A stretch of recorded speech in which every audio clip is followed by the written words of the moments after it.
اقتلوا يوسف أو اطرحوه أرضا يخل لكم وجه أبيكم وتكونوا من بعده قوما صالحين.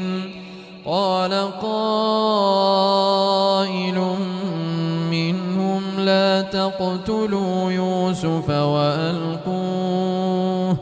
وألقوه في غيابة الجب يلتقطه بعض السيارة إن كنتم فاعلين.